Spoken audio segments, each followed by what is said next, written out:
அக்ஷய் பிரம்மா பேசுகிறேன். நீதி அரசரே ஐயா, பூமியில் விஷ்ணு பிரம்மா கணக்கு நாங்கள் கொடுக்கணும். இந்த பூமியில் சேட்டை பண்ணுற மானிட பிறவி மூளையை யூஸ் பண்ணி படித்து நாசம் பண்ணிட்டான்.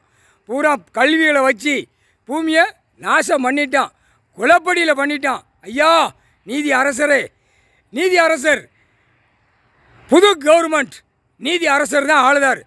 திங்கட்கிழமையிலேருந்து இன்னைக்கு புதன்கிழமை நாள் கணக்கில் மூணாவது நாளில் 120 நாளைக்கு நீதி அரசர் டெல்லியில் ஆளுவார்.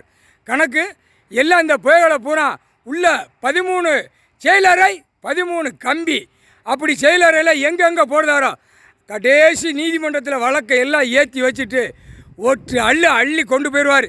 எங்கே போடுதாரோ அது நீதி அரசர் தான் முடியும், நீதி அரசர் தான் தெரியும். எல்லா அரசியல்வாதியும் இப்போ மாட்டுவான். இப்போ எல்லா பேரும் ஒரு கொலைப்படி சனி தானே கொடுத்துருக்கான், அவன் தான் பிரதமர். ஏலே கடவுளா நீங்களாடா?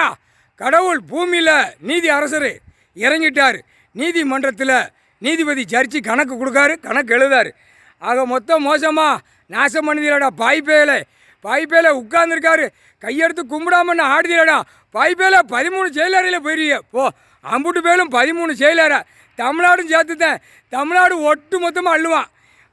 கடும் கோபத்தில் இறங்குவான். சட்டான்னு இராணுவ படை, இராணுவ வீரர் ஆணும் பெண்ணும் கணக்கு தப்பான கணக்கு ஆதார கார்டு ரேஷன் கார்டில் தூக்கி உள்ளே கொண்டு போயிடுவான். கொண்டு போய் நீதிமன்றத்தில் முத்திரை அடித்த உடனே தூக்குன்னு உள்ள அந்த செயலரை எங்கே போடுதாரோ பார். அடுத்து எத்தனை பேர் சேட்டை பண்ணானோ அது எல்லாரும் உள்ளே போவான். ஆதார கார்டு ரேஷன் கார்டில் ஓ லிங்கு பூரா உள்ளே ஏற்றிருக்கல வாடி அப்படின்ட்டார் ஐயா நீதி அரசர். முக்கால் சத்தியம் 10 சட்டம் நீதி அரசர் கையில் இருக்கும், 3 சட்டம் நீதிபதி ஜட்ஜி கையில் இருக்கும், முக்கால் சத்தியம்